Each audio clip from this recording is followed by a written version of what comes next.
के क्वेश्चंस को देखते हैं। ठीक है, पहला प्रश्न है मिश्रण कितने प्रकार के होते हैं। तो मिश्रण दो प्रकार के होते हैं, एक होता है आपका समांगी मिश्रण, एक होता है आपका विषमांगी मिश्रण।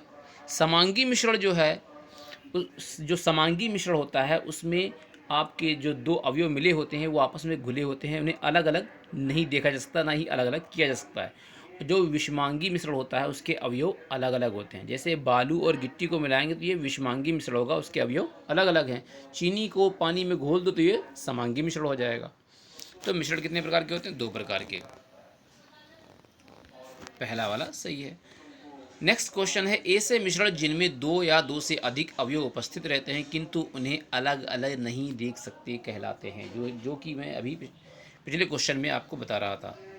ऐसा मिश्रण जिनमें दो या दो से अधिक अवयव उपस्थित रहते हैं किंतु उन्हें अलग अलग नहीं देख सकते, जैसे पानी को और चीनी को पानी के घोल को मिला लो आपस में तो क्या होगा? समांगी मिश्रण तैयार होगा। उसके जो अवयव हैं चीनी और पानी वो अलग अलग नहीं देखे जा सकते। समांगी मिश्रण। ऐसे पदार्थ जिसके मिश्रण जिनके अवयवों को अलग अलग देखा जा सकता है कहलाता है विषमांगी मिश्रण। ठीक है, अगला प्रश्न है मिश्रण का गुण नहीं है। मिश्रण में अवयव किसी भी अनुपात में मिले होते हैं। मिश्रण में घटकों के गुण विद्यमान नहीं होते। मिश्रण में घटकों के अपने गुण विद्यमान होते हैं। मिश्रण से उनकी घटकों को पृथक किया जा सकता है।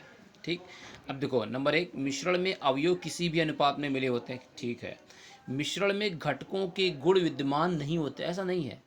जो घटक जो अवयव उस मिश्रण में मिले होंगे उनके गुण उसमें विद्यमान होंगे। ठोस पदार्थ को गर्म करने पर बिना द्रवित हुए सीधे वाष्प बनना कहलाता है। तो ये क्या होता है? ऊर्ध्वापातन। यानी किसी भी ठोस पदार्थ को गर्म करो तो क्या होना चाहिए? द्रव बनना चाहिए। लेकिन बहुत से पदार्थ ऐसे हैं जो गर्म होने पर वो सीधे गैस बन जाते हैं, तो इस क्रिया को कहते हैं ऊर्ध्वापातन। दूध से क्रीम को किस विधि द्वारा अलग किया जाता है? वो है आपका अपकेंद्रण। किसी विलयन में वाष्पीकरण तथा संघनन विधि द्वारा शुद्ध द्रव प्राप्त करने की प्रक्रिया कहलाती है आसवन। वायु है, वायु क्या है? एक समांगी मिश्रण है। बालू और लोहे की छीलन को पृथक किया जाता है बीन कर, फटक कर, चाल कर, चुंबकीय पृथक्करण द्वारा। ठीक है, रंगों को पृथक करने की विधि है क्रोमेटोग्राफी। निम्न में कौन रासायनिक परिवर्तन है? रासायनिक परिवर्तन जिसमें नया पदार्थ बनता है, ठीक, और अपनी पूर्व अवस्था में नहीं लौट पाता। तो कागज का फटना नहीं, ये भौतिक परिवर्तन है। मोम का पिघलना नहीं, ये भौतिक परिवर्तन है। बल्ब का जलना भौतिक परिवर्तन है। बच्चे का बढ़ना, बच्चा बढ़ गया तो वो वापस अपनी पूर्व अवस्था में नहीं आ सकता, तो ये आपका रासायनिक परिवर्तन है। नया पदार्थ बनता है रासायनिक परिवर्तन में। भौतिक परिवर्तन है मोमबत्ती का जलना नहीं, लोहे पर जंग लगना नहीं, चीनी का जलना नहीं, बर्फ़ का पिघलना, बिल्कुल बर्फ़ पिघलेगी पानी हो जाएगी, पानी वापस बर्फ़ बन सकती है। समुद्र से नमक किस विधि द्वारा प्राप्त किया जाता है? तो समुद्र से जो हम नमक को प्राप्त करते हैं उसमें प्रयोग किया जाता है वाष्पन विधि। पादप रेशा नहीं है, जूट है, कपास है, फ्लैक्स है, रेशम जंतु रेशा है। फ्लैक्स पौधे के किस भाग से प्राप्त होता है? तो जो फ्लैक्स है वो पौधे के तने से प्राप्त होता है। जूट पौधे के किस भाग से प्राप्त होता है? तो जूट पौधे के तने से प्राप्त होता है।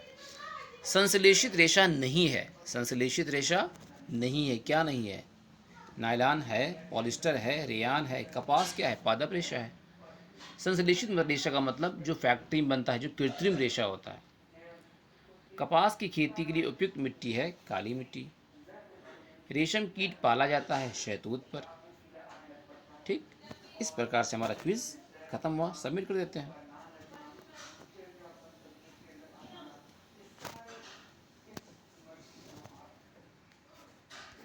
ठीक है, तो इस प्रकार से आपने क्विज देखा और आपके